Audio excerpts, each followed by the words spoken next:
আসসালামু আলাইকুম। আপনাদের যদি কোনো জিজ্ঞাসা থাকে যে ইউরোপে কি এই ধরনের গ্রিন চিলি গ্রো করা সম্ভব কিনা, হ্যাঁ, এটা সম্ভব। যেখানে টেম্পারেচার অ্যারাউন্ড 20 ডিগ্রি এবং সামার খুব শর্ট হয়, বাট এটা সম্ভব। তো সেই জন্য আপনাদেরকে কি করতে হবে,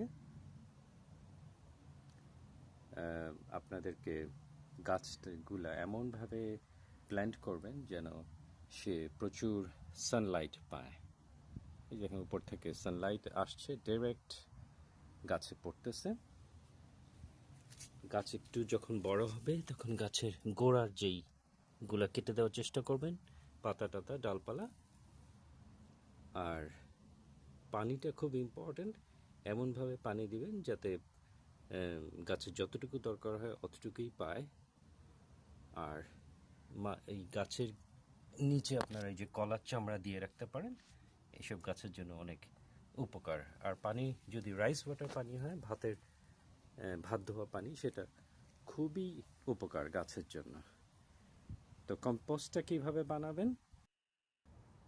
তো কম্পোস্টটা আপনারা এইভাবে তৈরি করতে পারেন। খাবারের যেই সমস্ত উচ্ছিষ্ট অংশ আছে ওগুলো আপনার মাটিতে দিয়ে দিবেন এবং ওটাকে মাটি দিয়ে ঢেকে দেওয়ার চেষ্টা করবেন, হয়ে যাবে। তো কম্পোস্টে এরকম দেখা যাবে, ব্ল্যাক গোল্ড যেটাকে বলে।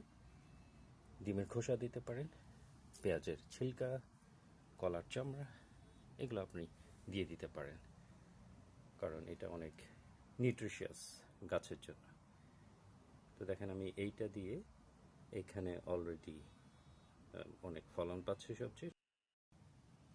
তো ফাইনালি আপনারা এরকম মরিচ পাবেন। দেখেন মরিচগুলো অনেক সতেজ হবে ইনশাআল্লাহ, এবং প্রচুর মরিচ এসে যাবে ইনশাআল্লাহ।